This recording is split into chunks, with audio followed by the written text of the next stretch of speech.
بناوی خواست سلاح هاورم ایوام در شنه بن ساخو سلامت و تندروز بن انشالله.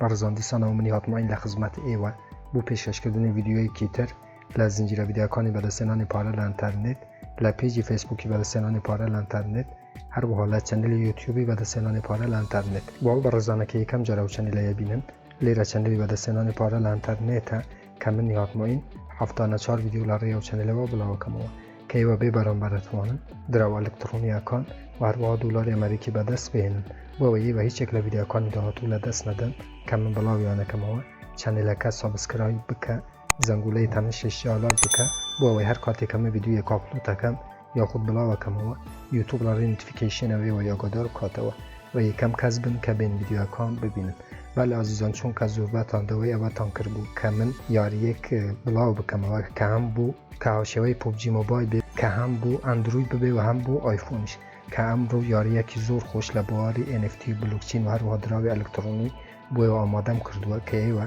که تایبت به اندروید و آیفون که واتوان لسر موبایل خودتان هم یاری انجام بدن ولی همان کادا فری تو ایر نه بتوانی کاتی که یاری شکن بتوانی سرمایه به دست بینن ایران برزام لسر و شر سلاحه یا خود شرط فنگه که واتوان هر وکو گوتمتون آیتم NFT و هر وادراوی الکترونی به دست بینن کناوی یاری که کیل باکسه به معنای صندوقی مرگ هلی رانا لپانکیک سواب ایواتوانم بچن و دروکه بکرن زیادی کن لنا پانکیک سواب لسر شبکه بایننسیه کلی رانا لبشی مارکت پلیس بکرن NFT او یاری عزیزان بالام ایواتوانم فری تو ایر نشم یاری انجام بدن ناچ منو بابتی مارکت پلیس و وایت پیپری هم یاریه که یاری کی سات لسر جی متمانه ایو اگر بتونه بچن ما NFT هم یاری بکرن لبشی مارکت پلیس ابی ام دراواتان هبی برزانم دراو یاریه که لکوی مارکت کپی سرچم کرد عزیزان لیرانه به 1 سنتیه و هر و حال سر شبکه بایننسیه که چونیتی کارین دراوکانش چندین ویدیو درستم کردوه بو ایو بتوانن دراوی ام یاریه بکرن بو بکارهنان NFT اکان و هر وها زیاد کردنی لنا تراسوالت یا خود متاماسک بو هر آیتمیک یا خود هر دراوی کتو به دست بهنی بتوانی با آسانی بخیتن ناو جزدان پاره تو کلیرانه لسر پانکیک سوپ ایواتوانن بچن و دراوی یاریه که بکرن کلیران هر وکای بینن لسر گوگل پلی و هر وها اپ استور که بو آیفون و استیم که واتوان آیفون و هر و اندروید هم یاریه بکار بهنن کلی را هر وقت آماجه پیکردوه که پلی رکان و توانه که یاریزان گمه یکن عزیزان هر وقت گوتم که یاریه که فری تو ایر نه که واتوان لم یاریه باکس و تا صندوقی به دست بهنن هر چند بچنه پیشا و لیویل اکانت هم بچنه پیشا و زیرکتر بن صندوق به دست بهنن و کاتی که صندوقانه اکنه اتوانن لهمان کادا دراوی الکترونی و هر وها NFT هم یاریه به دست بهنن و هر وها یاریه کش که شیوه سریدی لخواگری و تسی رهندیه یاریه که زور خوشه بکو لیران آماجه پی کردوه که لیرانه باسی صندوقی NFT که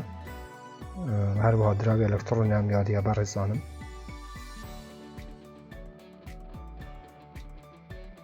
اماش گیم پلی هم یاریه عزیزان که یاریه کی زور خوشه ایوه لهمان کادا که یاریه کن اتوان بین و دراوی الکترونی هم یاریه و هر وها